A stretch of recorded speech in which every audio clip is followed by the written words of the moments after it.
मथुरा से बड़ी खबर है, जहां पर बताया जा रहा है कि मुस्लिम समुदाय के कुछ लोगों ने खुद ही अवैध मदरसों के खिलाफ मोर्चा खोल दिया है। बरसाना थाना क्षेत्र के हथिया गांव के रहने वाले मोहम्मद इलियास ने मुख्यमंत्री योगी आदित्यनाथ को शिकायत पत्र लिखकर विदेशी फंडिंग से चल रहे इस्लामिक दारुल उलूम अशरफिया मदरसे पर कार्रवाई की मांग की है। इलियास का आरोप है कि उसामा और उसके बेटे द्वारा संचालित यह मदरसा न केवल अवैध है, बल्कि इसमें गरीब मुस्लिम बच्चों का शोषण किया जा रहा है और विदेशी फंडिंग के जरिए अवैध गतिविधियां भी संचालित की जा रही हैं। इस खुलासे के बाद प्रशासन पर भी सवाल उठ रहे हैं, क्योंकि अल्पसंख्यक कल्याण विभाग के रिकॉर्ड के मुताबिक जिले में 16 गैर मान्यता प्राप्त मदरसे चल रहे हैं।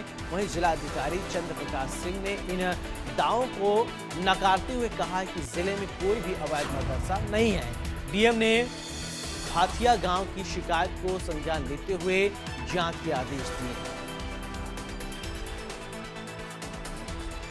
यदि कोई ऐसी हिमाकत करता है तो उसके खिलाफ सख्त कार्रवाई की जाए।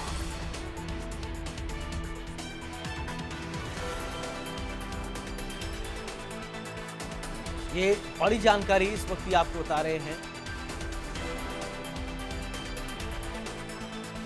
मदरसे के जरिए अवैध गतिविधियों का दावा।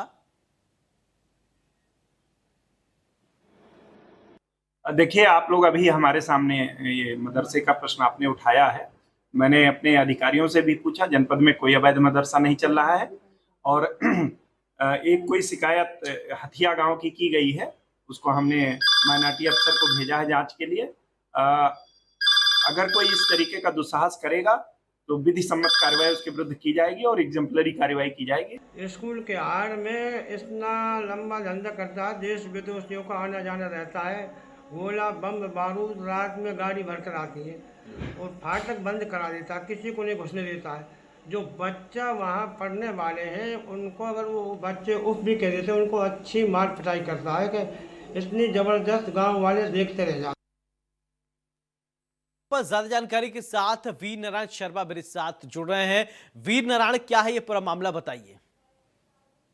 देखिए सौरभ, बिल्कुल ये पूरा जो मामला है मथुरा के बरसाना थाना क्षेत्र स्थित हाथिया गांव का, और हाथिया गांव को मथुरा में मिनी पाकिस्तान के नाम से जाना जाता है। आपको बता दें कि यहाँ अवैध मदरसा चल रहा है। इसका नाम है अशरफिया करके मदरसा है, और इस मदरसे में 15 से 20 बालक जो हैं समुदाय विशेष के, वो हाथिया से पढ़ते हैं। बाकी की 50 से अधिक बच्चों के जो शिकायत में जो दावा इलियास के द्वारा किया गया, वो बताए गए कि वो बाहर से आते हैं और वो यहाँ नियमित जो अवैध गतिविधियां उनके द्वारा वो लगातार संचालित किया गया। और जो मदरसा है वो बाकायदा अल्पसंख्यक कल्याण बोर्ड है, उसके रिकॉर्ड में ये अवैध रूप से गैर मान्यता प्राप्त मदरसा है।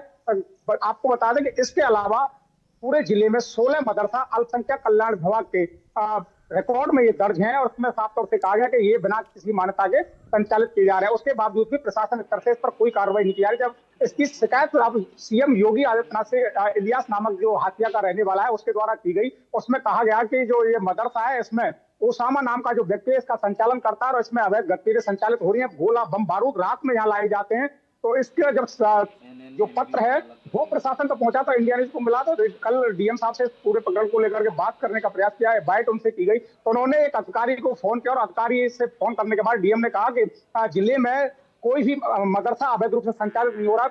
अब ऐसे में जो अधीनस्थ अधिकारी क्यों उच्च अधिकारियों को गुमराह कर रहे हैं, ये बड़ा सवाल खड़ा यहाँ होता है। क्योंकि जिस तरीके से अल्पसंख्यक कल्याण विभाग के रिकॉर्ड में 16 मदरसे जो हैं वो अवैध रूप से संचालित हो रहे हैं, बाकायदा उसका रिकॉर्ड है, रिकॉर्ड की कॉपी इंडियन न्यूज को कल्याण विभाग के द्वारा प्राप्त की गई। उसके बाद जिस तरीके से सीएम योगी आदित्यनाथ को इसके खिलाफ कार्रवाई की मांग की गई है, समुदाय विशेष के लोग लगातार सवाल खड़े कर रहे हैं, प्रशासन आखिरकार क्यों कार्रवाई नहीं कर रहा है। हालांकि जिस तरीके से ये पत्र प्रशासन में प्रेषित किया, उसके बाद पुलिस मौके पर पहुंचे, पुलिस पहुंचने के बाद जो बोर्ड उस मदरसे के बाहर लगा हुआ था हाथिया में, वो बोर्ड बताया ये गया है कि वो बोर्ड हटा दिया गया है, और जो बिल्डिंग पर जो नाम लिखा गया था उसकी भी पेंटिंग से पुताई कर दी गई है। तो कहीं ना कहीं जिस तरीके से ये तथ्य है वो छिपाने का प्रयास यहाँ लगातार किया जा रहा है, जिस पर कार्रवाई होनी चाहिए थी। सीएम योगी आदित्यनाथ अवैध मदरसों को लेकर लगातार दिशा निर्देश देते हैं, बुलडोजर की कार्रवाई भी पूरे प्रदेश में देखने को मिल रही है, लेकिन मथुरा में गजब का कारनामा यहाँ देखने को मिला है। वीर नारायण शर्मा, बहुत बहुत शुक्रिया तमाम जानकारी के लिए। बढ़ते खबरों में आगे